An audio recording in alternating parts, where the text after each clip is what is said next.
For chat. All right. We should be live.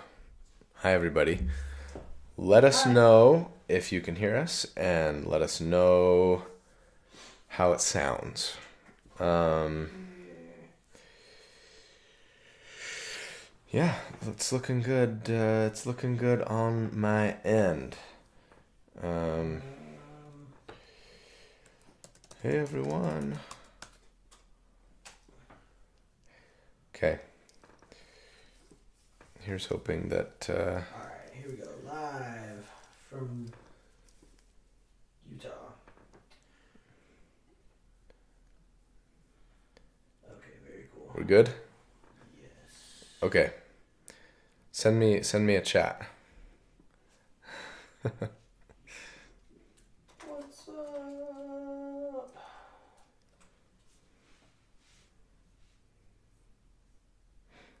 Okay. Cool.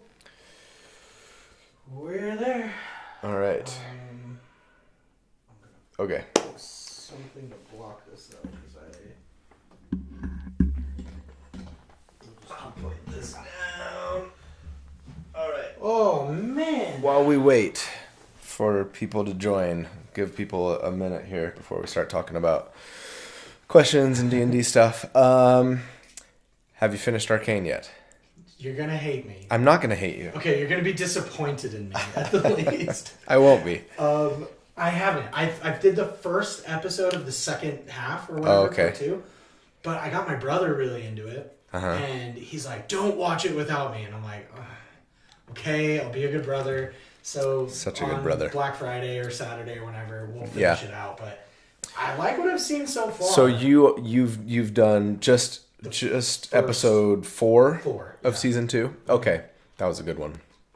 These episodes have been going hard. They've been going the super intro. hard. Yeah, they've been going super hard. Like, in fact, and we won't go into spoilers. If I have a complaint about season 2, it's that it almost goes like too fast. Like, it's like breakneck speed all the time. And then every once in a while it'll slow something down for like something that I a lot of times will go, that was cool, and like I could have used that time to like maybe develop this relationship more, or this character, or this plot thread, or whatever, a little bit more. So like, yeah, I love it, and it's still like one of my favorite shows of all time. I just finished the finale last night, and it's good, and I won't say anything else other than that. Only that, like, I'll just say that overall, like, looking back on the series as a whole now, I think if I had to rate seasons 1 and 2, like, to me, season 1 is like an 11 out of 10. Like, it could not be better. Like, I loved it that much. Absolutely perfect as is. Yes. I agree. Season 2 is like a 9.5 out of 10. Like, I still really love it. And it's not quite perfect, and it's not quite as good as season 1, I don't think, but man, it's tough. Like, I don't know. I'm glad that I'm not like a movie maker or a TV show maker, because I don't know how, like, I don't necessarily know what they could have done better. Sure. You know what I mean? Like, other than maybe just give it more time. Yeah. Like, I think that's the thing, is like, it's so good, people want more than just the 6. Sure. And I think they maybe took like a 10-episode story and kind of crammed it into 6. It feels like a little bit. At least from what I've seen. Or it's not, just or a little too, like instead of 9 episodes, give me 12, or instead of 40-minute episodes, give me 50 or 60-minute episodes. You know what I mean? That would be awesome. I would have loved that, but I have heard that well, you don't play League of Legends.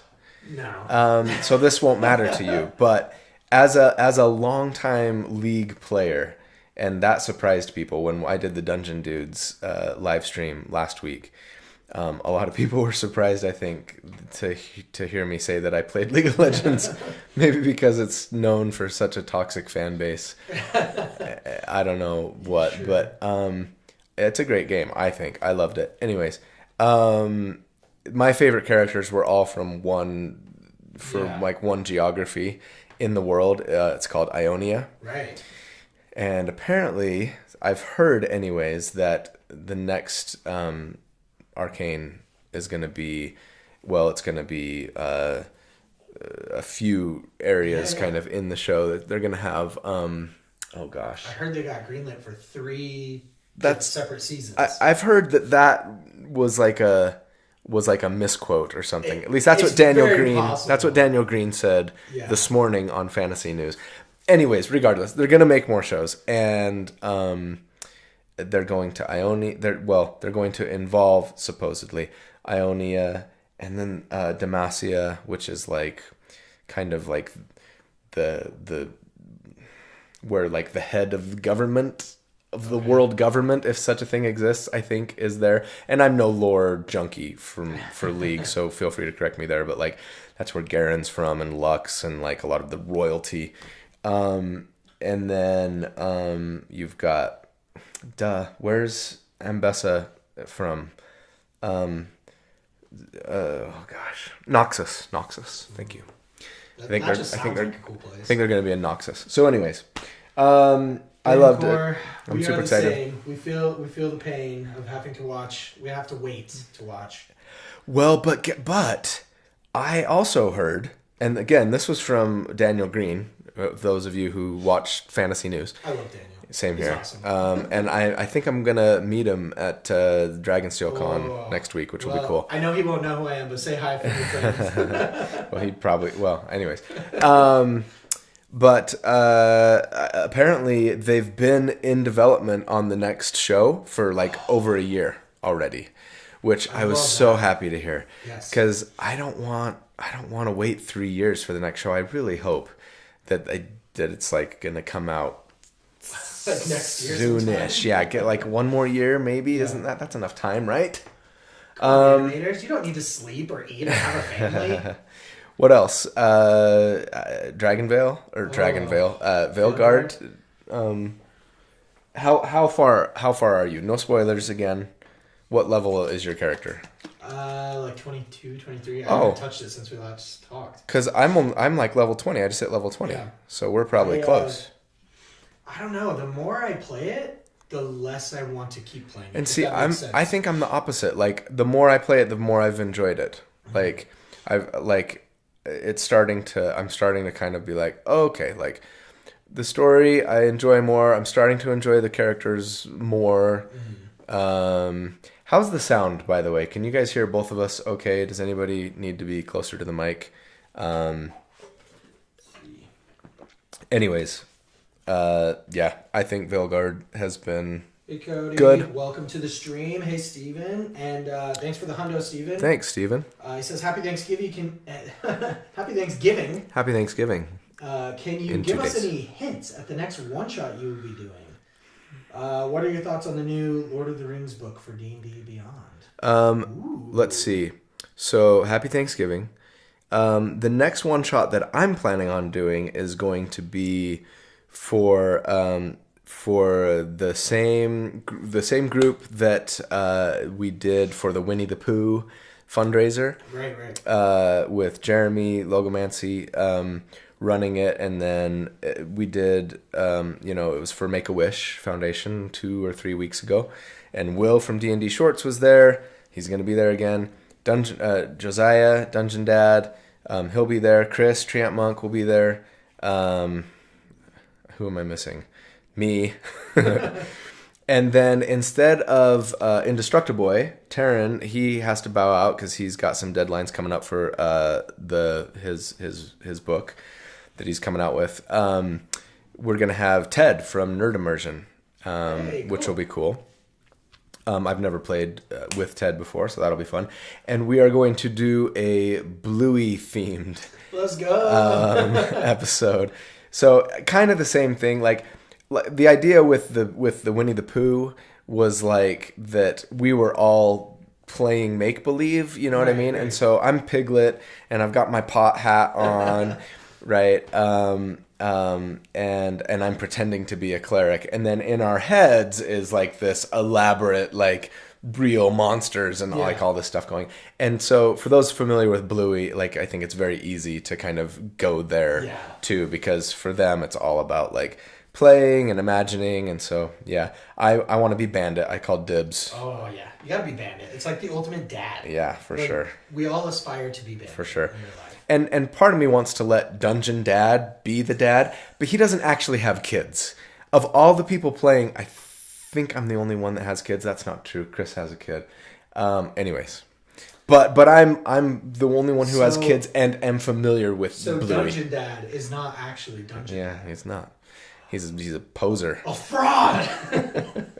It's a great name. I mean, it's got the alliteration. It's a great name. Right there. It's a great name. Yeah. So anyways, that'll be fun. I think we're going to be level 11. You guys tell me, what do you think I should play? I did a healer last time, like full-time healer. A healer. That's and it was fun. Play. No, yeah. I'm done with healing. I'm going to go something else.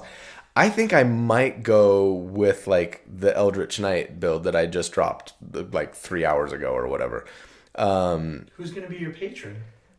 No, Eldritch Knight, fighter. Oh, fighter. Yeah. Sorry, Eldritch. You think Eldritch, Warlock. Yeah. I think that's the route I want to go because we're going to be level 11. Right. And like extra when you think a level 11, you just go, oh, fighter. Yeah. Like is going to be the best. And I love the idea of being tanky like that, with a shield. And the build ended up working really, really well. I'm just going to have to talk with James to make sure that he'll be okay with me casting Shillelagh with my hands full. Because there's some issues there where rules as written it might not quite work. But anyways, that's what I'm thinking I might want to do is try out that Eldritch Knight build. But let me know in like the chat right now if there's something else that you think you'd want to see me play. Chris, Treant Monk is going to go Dance Bard, it looks like. And otherwise I might want to try that. And I've got my Dance Bard video is coming out next week.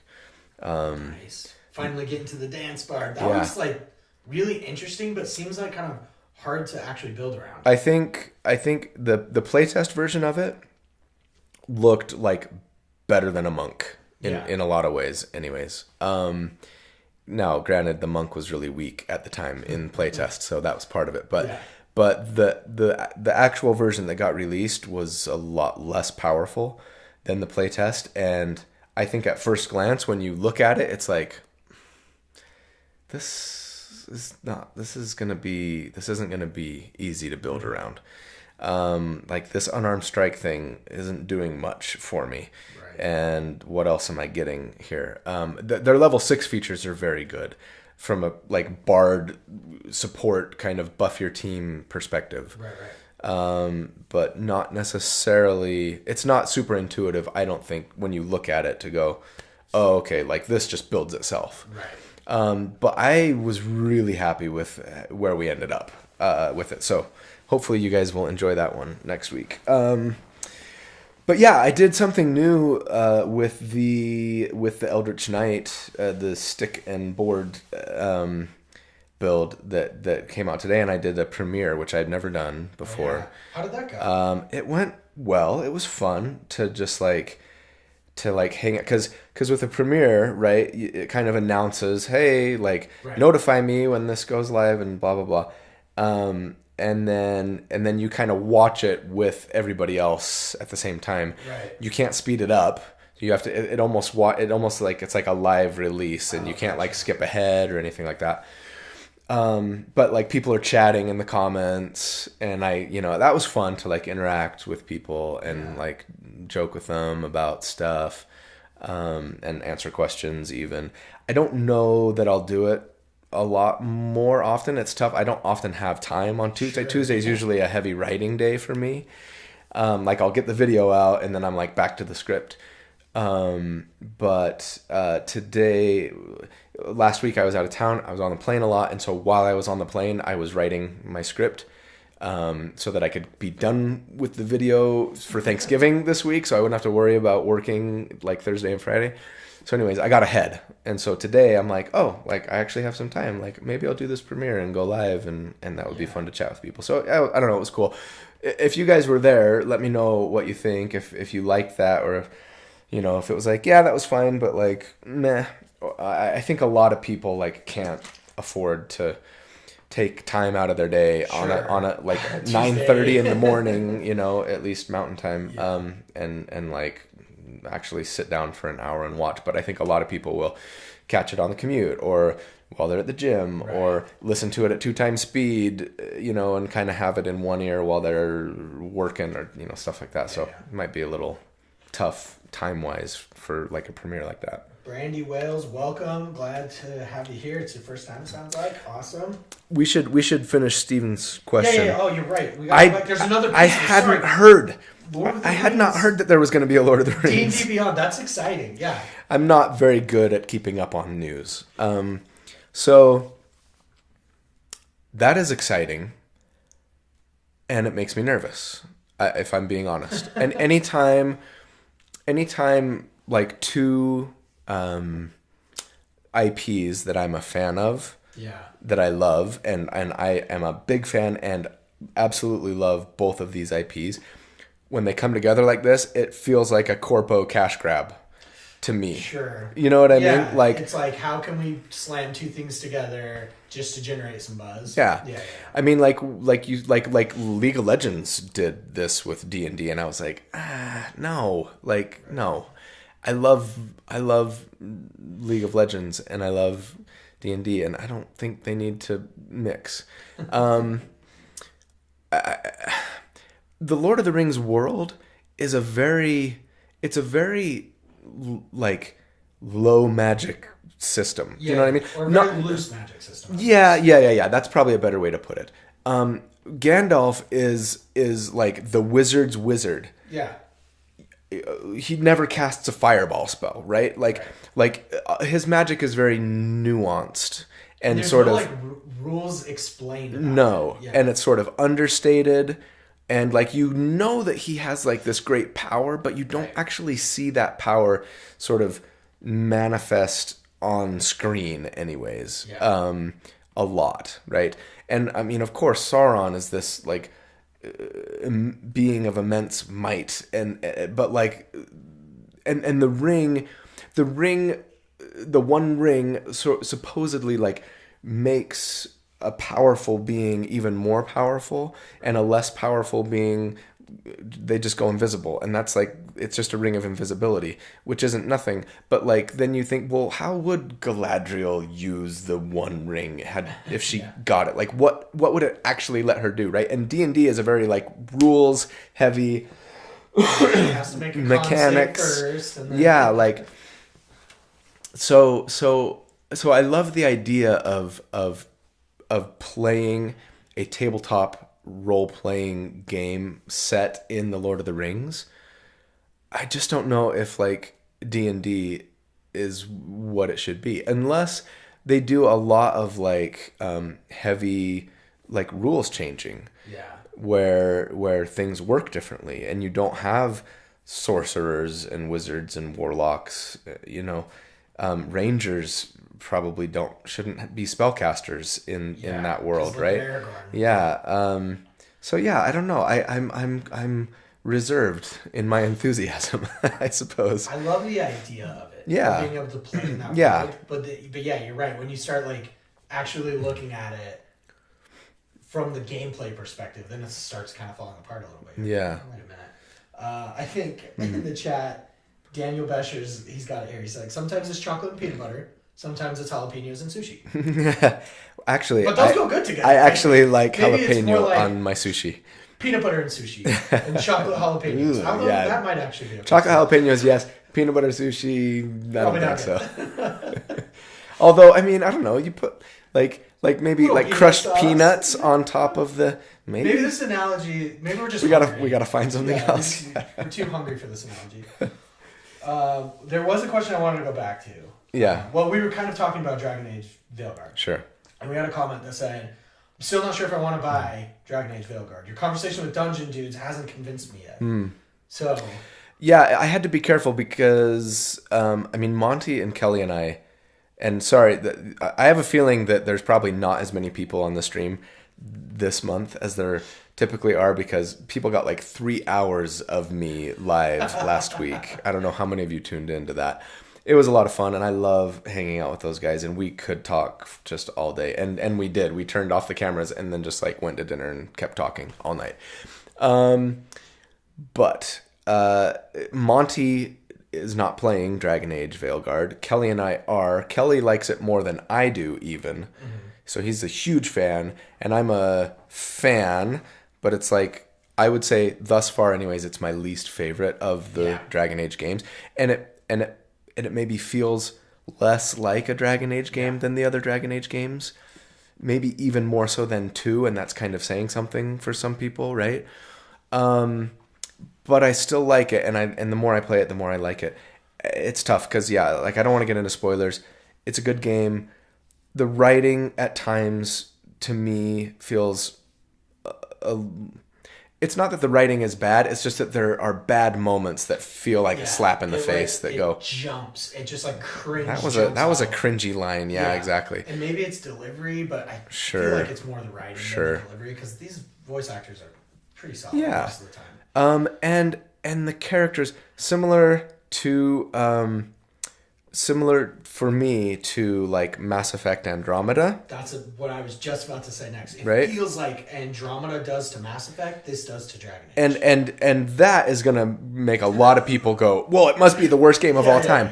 I really liked Andromeda. I realized that I'm not in the majority there. I thought it was a really good game. I liked it so much that I played it twice all the way through and thoroughly enjoyed it both times. I think the combat in Andromeda is better than any other Mass Effect game. I liked the characters. I thought it was a good game. But like also Mass Effect is my favorite video game of all time. And so I'm a huge apologist for the IP already, right?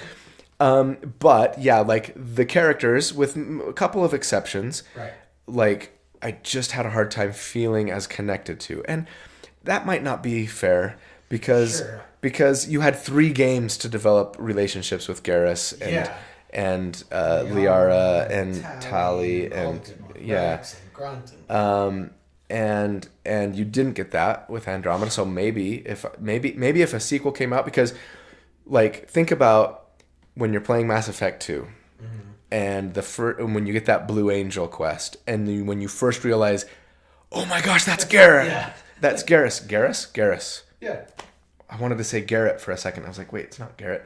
Anyways, oh my gosh, that's Garrus. Oh, that's so awesome. And you get to interact with him, and you're like, oh, I'm so happy. Yeah. Like, Archangel. Did I say Blue Angel? Anyways. Yeah. Maybe I would have had a similar moment had there been an Andromeda 2, right? Sure. And it's like, oh, that's PB. Yeah. PB was my favorite character, like companion character. They just copy Alpastater into Veilguard, though, because that's B'Elanna. Yeah, it is. It's the same character, just different. It is. So like, with only one game, it's hard. But then again, like, I think about the previous Dragon Age games, and like, I was absolutely in love with Liara, and absolutely in love with Alistair from the first game, right? And like Meryl was the best in Dragon Age 2. She's like one of my favorite characters of all time. She was so cute. And like Sarah from Inquisition, I loved, and even like Cassandra, like she was like tough exterior, hard, but then like this big softy, like I really loved those characters. And I'm not feeling that right now with the Dragon Age Veilguard characters for whatever reason. So I'm hoping that changes. But I guess we'll see. That's probably too much talk about BioWare video games. Why don't we jump into some Discord questions? Sure. I'm gonna pull it up on my phone this time. We'll talk about. So we have a question from Samantha Vines. Hi, Samantha. Vines with an M. Hi, Samantha. Do you think you'll use or make more use of firearms now that they're in the player's handbook? In your opinion, are they unique enough that you'd want to build around them? Talk about peanut butter and chocolate, right? Firearms and fantasy. Yeah, there's still a part of me that has reservations around firearms. For the same reason that I've always had reservation around firearms. and even artificers to some extent, right? Though I've warmed up to them. And it feels a little steampunky, right? A little steampunk in your fantasy. And so it depends on the table that you're playing at. And I get the sense that a lot of tables don't allow them. In fact, if you play at a table that doesn't allow firearms, would you just comment in the comments and let us know? Maybe that's something to do a poll on. That said, yes, because they are like officially in the PHB, I think it's a lot more palatable to me to use them. You still run into issues with them, right? Of like with ammunition and the loading stuff. And there's no now I have to think about it. In the 2024 PHB, there's no feat that lets you ignore like is it the ammunition or the loading property that's really problematic, or maybe both of them. Like crossbow expert still will let you like make multiple crossbow attacks in a round, right? But there's no, if I'm not mistaken, there's no firearm expert like you get. Now that said, if you can play with older content at your table, and I'm often assuming that you can, there's still the feat that we got from Tasha's Cauldron of Everything, right? Is it the firearms expert that lets you do that? And so, yeah, like maybe I just go, okay, look, like we're going to have access to this feat. I've said, let's use Elven Accuracy and Booming Blade, plenty of times that I probably shouldn't exclude something because it really needs an older feat to work. Sure. So yeah, I mean, really they're just, if you can get those feats, they're expensive, but once you've got them, right, like they're probably the best ranged weapon out there. And where ranged weapons are not in a great place at the moment, it's definitely something that I'll need to look into. So I've got a firearms build on my to-do list. I don't know when I'll get to it. I don't know if it's going to be a gunk, another monk. I do think actually that monks can make really good ranged weapon users, though they would be more like make some ranged attacks and then make some unarmed strikes, probably. So it's kind of like a skirmishy, mid-rangey type character, maybe. But anyways, I think I'll use them. I don't know if I'll use them a ton, but I also don't know that I'll make a ton of ranged weapon builds. Period. Frankly, just because I guess I have a bias against them. Like I don't enjoy playing ranged characters as much, and maybe that's it. But then also, because of the change to sharpshooter, it's a little more difficult to pull it off. Though you could use a rifle with Great Weapon Master, right? Are muskets heavy? Muskets are heavy weapons, right? I mean, I would assume so, but I'm sure they are. Not pistols, but then you could take Great Weapon Master. That'd probably be a pretty good build. Anyways. But to answer your question to the chat, so we've had Matt come in and say no guns at his table. Carl says it depends on the setting. No guns in Eberron, but all right in Drakkenheim and Forgotten Realms. Then we've got another one that says I like putting steampunk industrial power versus an agrarian medieval magic based power in homebrew settings. And I think in homebrew, of course, go all out, do whatever you want. All right, cool. I think that adequately answers that question. Okay, let's move on. So we've got another question here.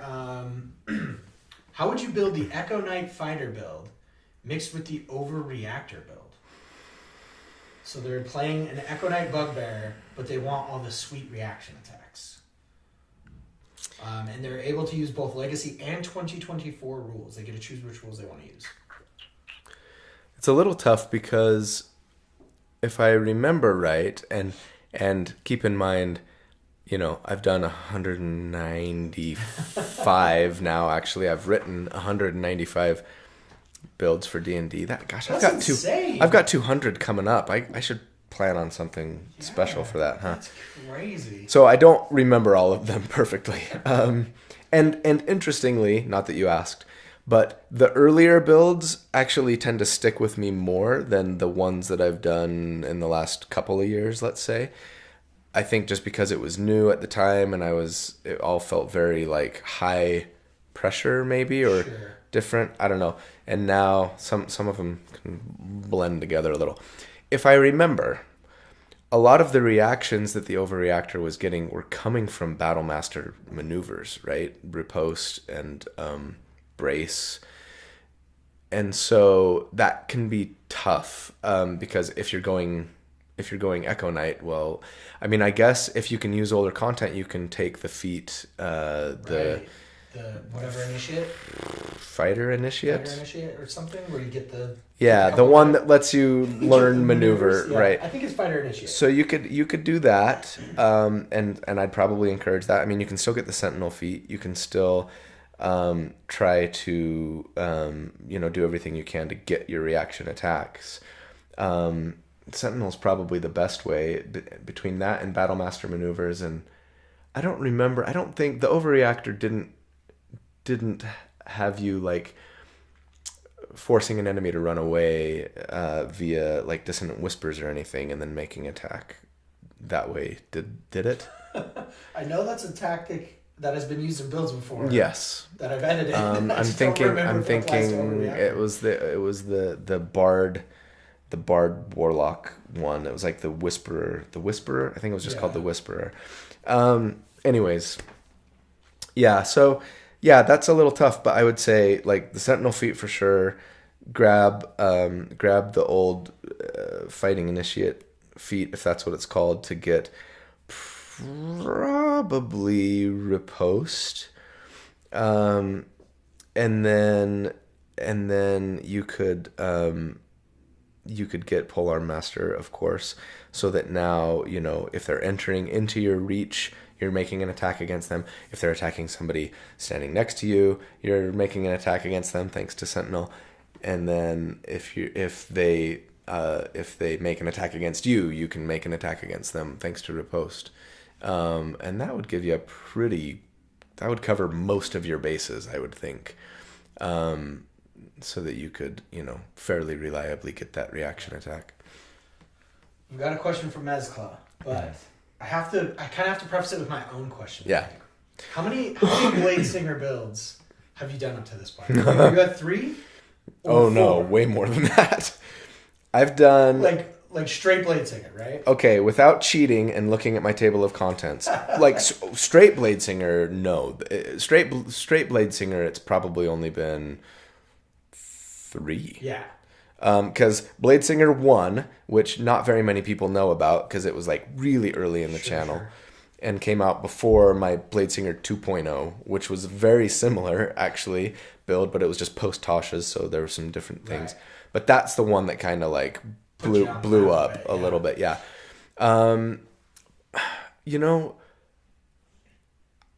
think every other Blade Singer build that I've done actually, other than Blade Singer 2.0, did some multi-classing, whether with Fighter to get Battlemaster and get some Nova stuff going, or with Artificer so that we could attack with our intelligence, or Monk. I did a Blade Singer Monk build.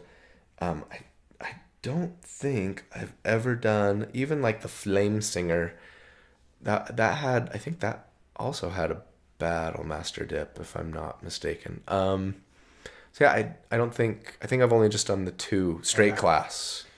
Because Mezcla says your 200th video has to be a Blade Singer. It probably should be. Huh? And I think they're right. And so I was trying to do the math, like, well, that's only like one every 50 episodes or whatever. It's not that bad, guys. The problem is I did a 2024 Blade Singer already, right? Just a couple of months ago. And I'm trying to think how I might change it enough that it would warrant like a whole new video. Grab the same exact video, change the thumbnail, and say happy 200th.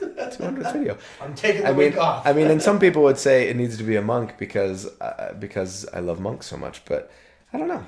I'll have to think about that. What do I want to do for a 200th episode? It seems like a Blade Singer might be appropriate. And maybe a Blade Singer Monk, like an updated Blade Singer Monk could work. I've done a Blade Singer Monk before, but it was a long time ago. I think what you do for your 200th is you put all the Blade Singers in one arena and have them fight until there's only one Blade Singer standing. That is the ultimate Blade Singer. I think well, I don't know actually. In a battle royale, because like 1v1 burst damage is king Sure. or queen or whatever, but in a situation where like it's a free for all, and you go Nova and take somebody out, and you're like, haha, but it's like there's still 7 other people left, and you're like, oh, now I'm out of resources. It's like the winner is the one who goes invisible until there's only one person left, and then they pop out of invisibility and nuke them. So yeah, I don't know. That would be fun. We've got a suggestion for a subscriber poll for your 200th. That would be cool. Yeah, I probably should. Or, well, I was gonna say my very first video was a Hexblade. Sorry. So maybe I do. I mean, a 2024 Hexblade. Meh. I've had people ask about that before, and I just go, with Pact of the Blade the way it is now. I mean, there's still some things that are different about the Hexblade, and you could dual wield with Charisma if you go Hexblade, but I already did that. I did a Hexblade 2.0 that was dual wielding. Hexblade's Curse, I just don't think is really enough to build around necessarily, though. I've done so before for like burst damage purposes. Yeah. Anyways. All right, let's go to Carl, Java Jedi. Just got a question for you. When building a monk, speaking of monks, I hear lots of people talking about a fighter dip to get a weapon mastery and a fighting style. But it really seems to me that Ranger makes a better dip, giving you weapon mastery and Hunter's Mark. What are your thoughts on that? Yeah, that's a great question. The big difference with Rangers, because Rangers and monks pair so well together, they're like a fine wine and a good cheese. Like they both need dex and wisdom. Right. Like who doesn't love spells when you can get them? Expertise, right? But you don't get weapon masteries on Rangers until level 2. Or is it fighting styles? Shoot, now I got it. Now I'm second guessing myself. Somebody will say in the comments. I'm pretty sure you don't get weapon masteries until Ranger 2. Maybe it's fighting style. Maybe it's both. At Ranger 1, you get spells now, and then you get favored foe or whatever the equivalent is, right? What else do you get? All right. Pull Chat's up. too slow. Going to D&D Fighting Beyond. style level 2, mastery level 1. Master. Okay, so you do get weapon masteries at level 1. Right. So that's what it kind of boils down to, right? It's like Thanks, Chad. yeah, and if the main reason that you're going fighter 1 is to get the mastery, then of course, great. Ranger is maybe better. But the 2-weapon fighting style is going to add 3 to 5 damage around, right, from fighter. You're not going to get that till Ranger 2. Now, you do get spells, but with the way that Hunter's Mark is, like, so much of the monk's damage comes from their bonus action, right? Flurry of Blows is 2 attacks, later 3 attacks, and it scales with your martial arts die. And so the idea of having to give that up to transfer your Hunter's Mark is really painful. And I know that I used to be guilty of just saying, well, we're going to get Hunter's Mark, and then in the best case scenario, like, this is how much damage we can do, and an extra D6 on all those attacks is awesome. But then you play it in game, and it's like every other round you're using your bonus action to transfer Hunter's Mark, then the monk's damage goes through the toilet. Yeah. And so, like, it's tough, right? And so I kind of go, yeah, first level spells are nice, but I think I'd rather just have a guaranteed 3 to 5 damage from 2-weapon fighting, and now I only have to take a 1-level dip. Yeah. Not that there aren't other great things to get from being a ranger, and if and if you're like, well, I want to have Goodberry and and some nice like utility from my spells potentially too.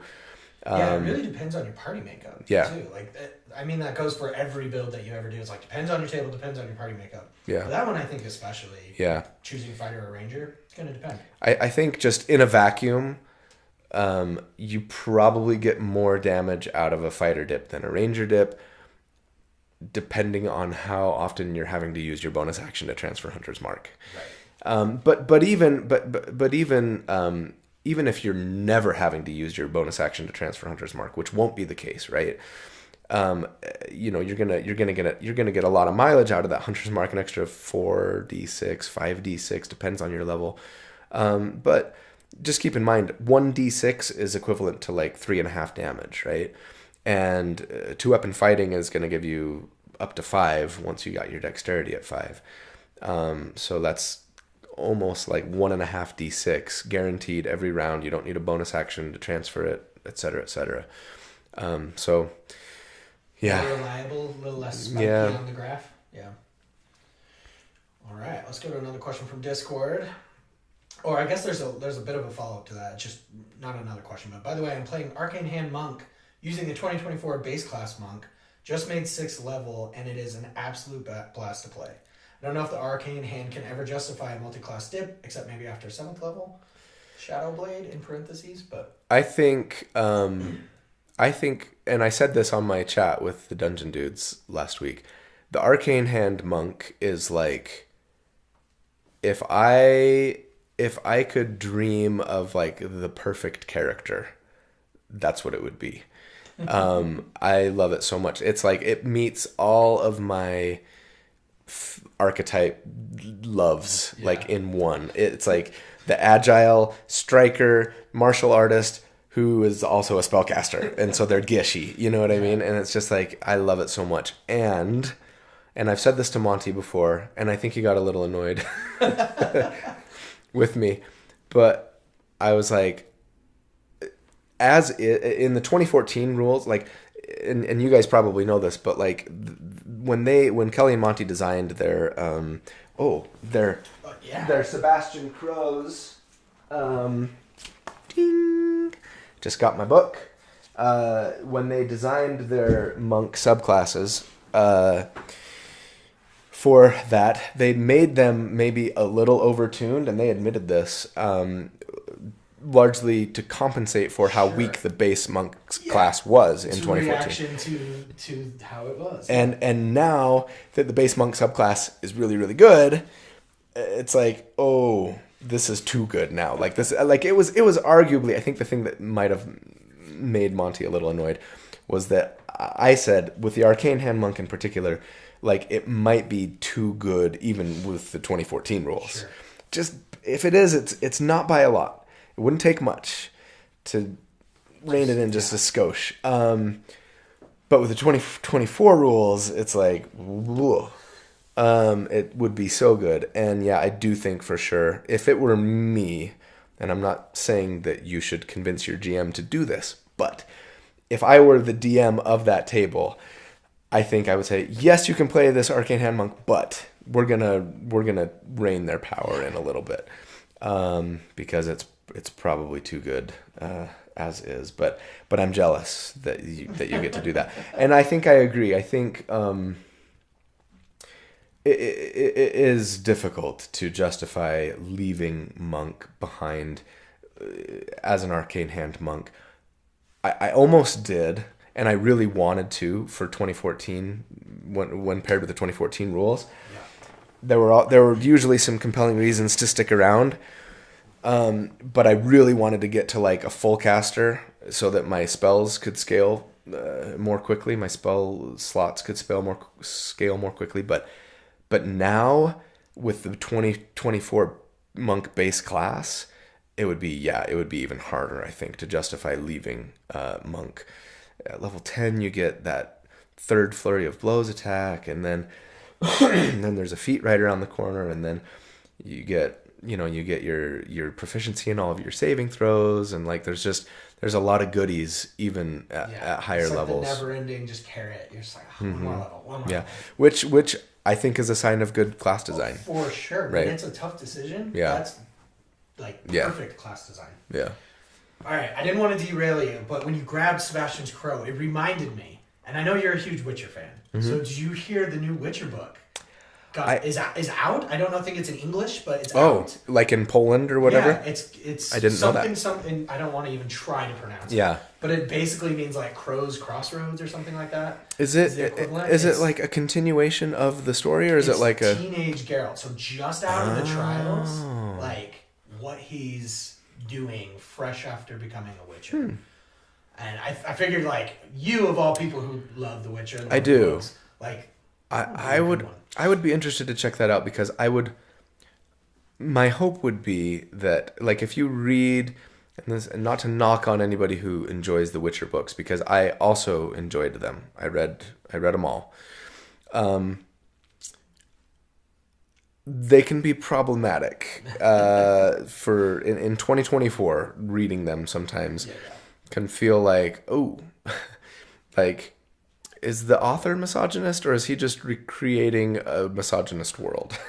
Sometimes that line feels a little blurry to me, and I feel like that becomes less so as the books go on.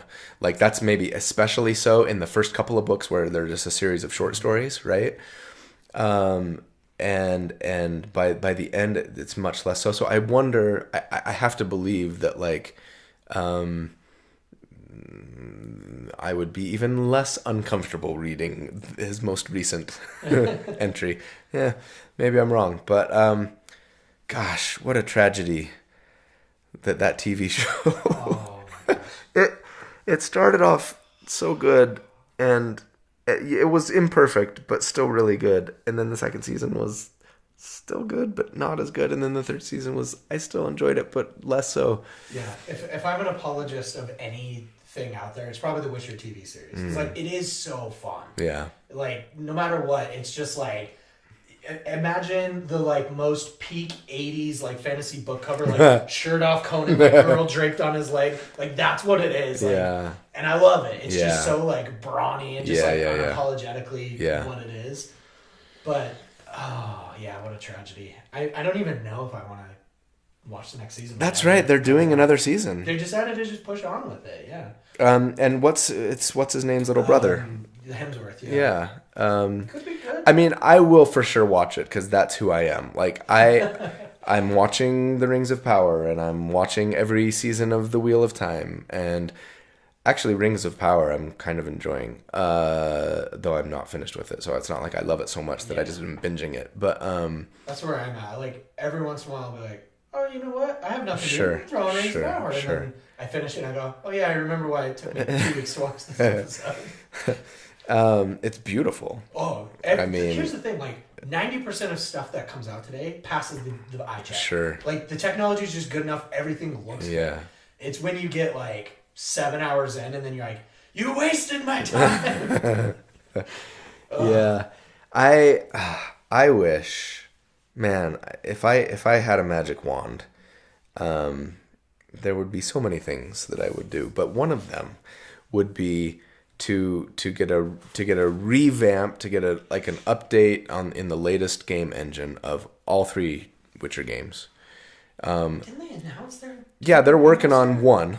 They're remastering one, Okay. which I'm glad, because that's the worst of them.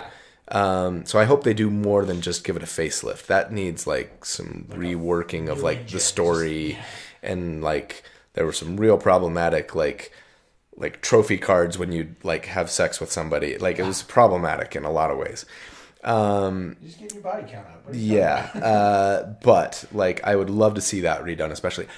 I loved the second Witcher game almost as much as Witcher 3. Yeah. Like, I thought it was so good. And I'd love to see that.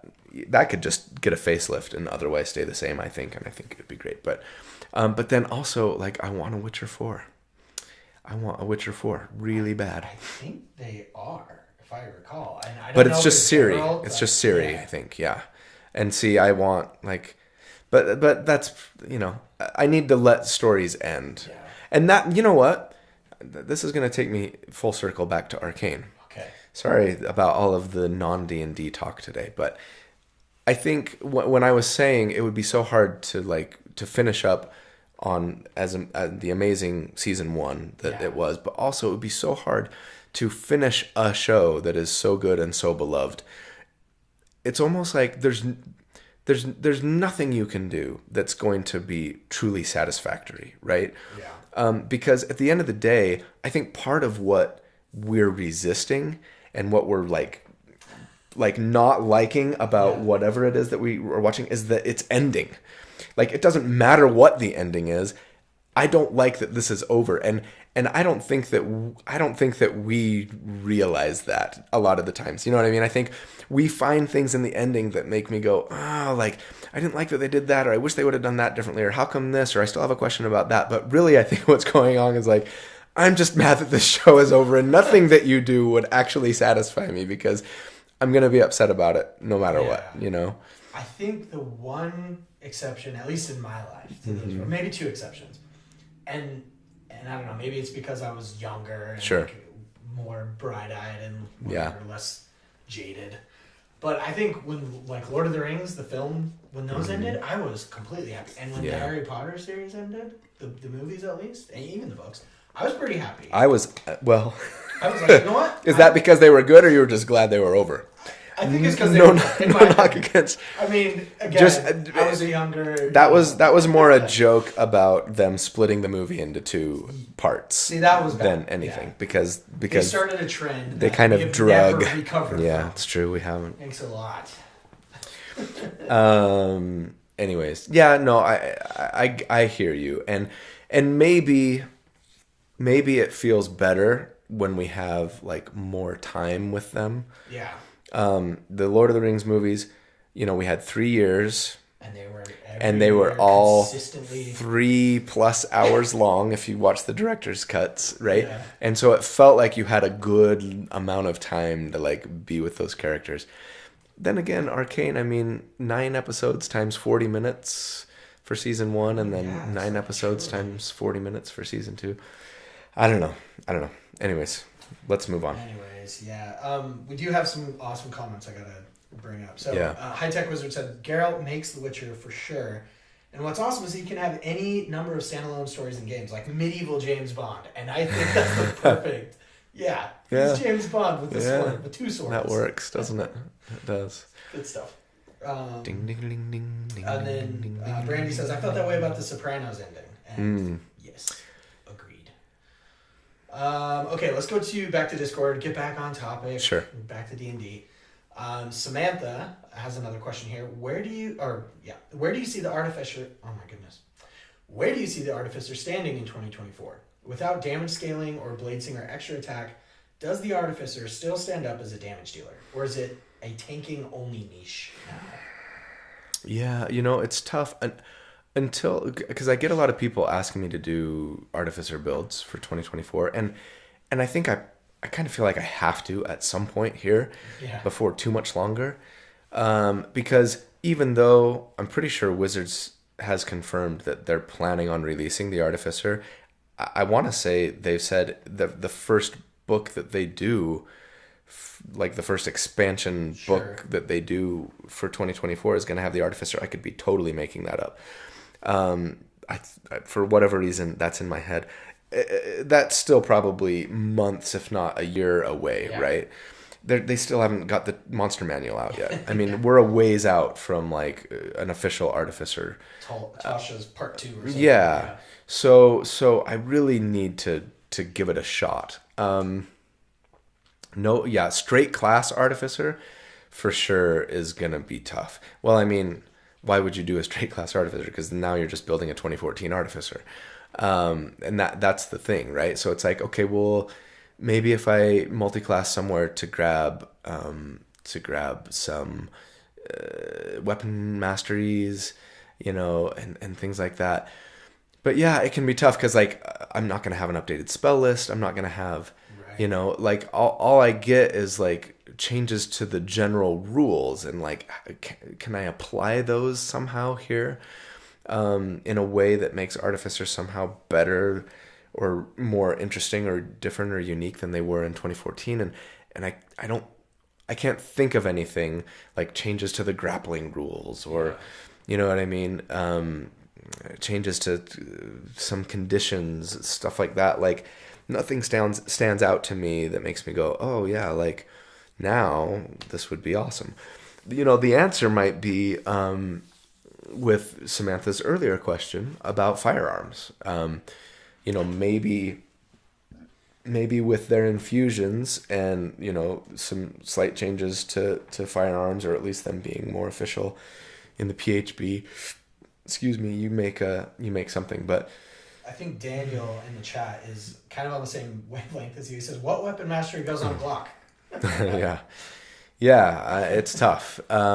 So I want to do an artificer build. I just haven't felt super inspired to do one yet for these reasons, sure. Right? It's more like maybe I just dip artificer for something cool that's going on with another class or subclass, and or something that's going on with the rules or the way a spell has been changed. You know, I like it. I like the idea. It's also tricky because they're intelligence based, and so right. Okay, am I dipping them on a wizard, or am I dipping them somewhere else, and now I got to get a 13 intelligence? Yeah. I do still love the armorer though, and now more than ever, because I just want to play Vi. Yeah. I just want to be Vi. I want to fire up League of Legends right now and play Vi. And I haven't played League of Legends for 3 or 4 years, probably, or more. I don't even know how long it's been. But Brandy in the chat says, I'm hoping that 2024 Artificer might have a gun-based subclass, something like how Pathfinder did. That would be really cool. I could see like a turret specialist, like someone who builds something up and then just sets a turret over here and then goes and does something else. And for sure, excuse me, for sure they need to update, give a lot of love to like some of those weaker subclasses like the Alchemist and, Battlesmith, Armor, Alchemist, Artillerist, thank you. Alchemist and Artillerist especially, I think, need a lot of love. But I'd love to see even the Armorer and the Battlesmith get some love. I can see the Battlesmith getting weapon masteries. I can see the Armorer, maybe just their unique weapon gets a mastery. Kind of like they've done with the rogues, the psychic blades from the Soul Knife. You know, give just that special weapon like a mastery that they have proficiency with and stuff. That would be cool. But yeah, until they get an official release in 2024, it's hard to imagine doing, especially a straight class artificer. Nice. All right, it's almost time, I think, for the last question. Okay. So, from Discord, we have Vath. Says, I'm starting a new campaign that we're going to run from level 1 to 20, possibly higher. So I'm assuming some homebrew stuff. Okay. I usually run a ranged character, but I'd like to try to transition into a close quarters combat character. Do you have any suggestions? Once you go melee, you never go back. Let's see. I mean, yeah, so many. Right now, and this might just be recency bias, but I really love, I really like this most recent Eldritch Knight. I like that they bring a shield and then a lot of like Gishy spell casting with them. I think it was a lot of fun. That said, the Dance Bard that I've got coming out next week is a melee focused character, that I think will be a lot of fun and have a ton of like cool flavor. And then the video I just recorded yesterday was my attempt at making the ultimate smiter. So it was like Pact of the Blade Warlock with a Paladin dip. So you could double smite on an attack, and I wanted to see how good the burst damage could be. I think the strength of that build ends up being like their versatility more than their actual burst damage. Their burst damage is okay, but it's nothing amazing. Spoiler warning there. And that's going to be the case for most burst damage builds in 2024, I think. The case now, yeah. So yeah, I don't know. You know, I think the one that if I were starting a campaign today, a new campaign, because we're in one right now that's kind of we're kind of in one. We haven't played for a while. 1 foot in, 1 foot in the grave. We might not play for a while. But I was playing a monk and I was enjoying it. But I think if I were going to start a long-term campaign today, I think I would probably play a Devotion Paladin with a 1-level Hexblade Warlock dip. Or not Hexblade, a Pact of the Blade Warlock dip. Because I am so in love with the Devotion Pally's Channel Divinity right now, and just the way that you can just choose when you make an attack to add your charisma modifier to the hit chance. It's so just nice. It's so delicious, and it lets you be that sad paladin that you always want to be, so that you can have like a maxed out aura, right, and spell DC, and your hit chance, and your hit chance is just gonna be through the roof. And your armor is all black, and your hair comes down over, and you're so sad. You're so you're just sad, wrecking everybody with your charisma.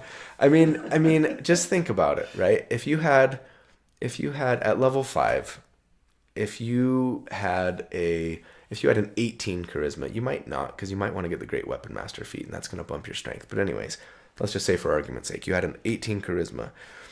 At level 5, you get extra attack. And you are a plus... You're a plus 11 to hit, right? Your proficiency is 3, and then you got your charisma because you Pact of the Blade. Yeah. Well, you wouldn't have extra attack if you took a Warlock dip. Okay, fine. At level 6, one more level. Yeah, you'd have a plus 11 to hit at level 6. That's so good. And when you hit, it wouldn't necessarily be crazy insane damage. But I just love, like, reliable things. And a paladin should be reliable. Yeah. Like, they're the old faithful of the party. And so just going in being like, I know I'm just going to hit, 90% of the time, just feels really good to me. And then I just love the archetype, right? It's my second favorite archetype to play in fantasy. You got your agile, kind of gishy striker, which is my favorite. But then my second favorite is, like... big, tanky, like, hit me, not my friends, like, you can't hurt me, and I'm just going to stand here and just be a bruiser that's going to, like, I might take a while to kill you, but it'll happen faster than you're going to kill me. Kind of energy, which I really like. So yeah, that would be my suggestion. There you go. We're here. So yeah. Is that it? It's 3:03. Yeah, we're over an hour. Over already, so. You guys, happy Thanksgiving. For those who are celebrating this week, and for those who aren't, happy Thanksgiving. Anyways, I am really thankful for you guys. You are awesome. So thank you so much for all that you do. I really appreciate your support. I do think that I'm probably going to move forward on my opening up the membership thing. Probably won't be till next year, so maybe we'll get one more where it's just maybe a smaller, more intimate group like this. But yeah, so look for that to come, I think sometime early next year. And thanks, Dallin, for being here. I'm thankful for your friendship. Yeah, me too. Thanks, man. Yeah, I tell you what, I miss having you editing the videos. You did such a great job, and like, my son is awesome, Knox, and I love him, and he's been doing good work, and he's less experienced and he's younger and he's learning, and so it's taking a little more work for me to kind of have oversight and kind of make sure that things are going like they should and stuff, and that's fine, like, and he's doing a good job, and there's something fun about kind of bringing your son into the family business, I guess, or whatever. Family business. That's awesome. But yeah. Anyways, thanks for your friendship and for all that you've been doing for me and for the channel too. Oh, thanks. Appreciate it. All right, you guys. Have a great day. Love you. And yeah, we'll see you soon. See ya.